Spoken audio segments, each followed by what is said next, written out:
అరే మా ఒకని వేసేయాలరా, వచ్చేయండి. రే మావా, ఒకడికి భూమి మీద నూకలేకపోయినారా, వచ్చేయండి.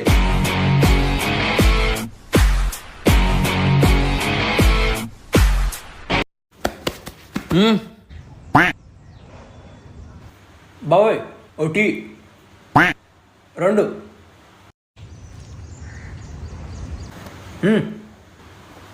ఏడికి పోతున్నావు ఇటు? రూమ్ లో ఫ్రెండ్స్ అందరూ బయటికి పోయారు, నాకేమో వంట రాదు, కర్రీ పాయింట్కి పోతున్నా. రూమ్లో ఎగ్స్ ఉన్నాయా? ఉన్నాయి.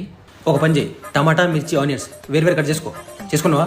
ఫస్ట్ ఆయిల్ వేసినావా, తర్వాత మిర్చి వేసినావా, తర్వాత ఆనియన్స్ వేసినావా, తర్వాత టమాటా వేసినావా, తర్వాత ఉప్పు కారం పసుపు తగినంత వేసినావా, వేసిన తర్వాత కాసేపు ఉండని, తర్వాత ఎగ్స్ వేసినావా, కాసేపు ఉండని, కర్రీ అయిపోయినట్టే. అంతే అయిపోయినట్టేనా? అయిపోయినట్టే. ఇంకేనా ప్రాబ్లమ్స్ ఉన్నాయా? నా లవర్ నన్ను డే కట్లే. ఆమె నువ్వు ట్రూగా లవ్ చేస్తానవా?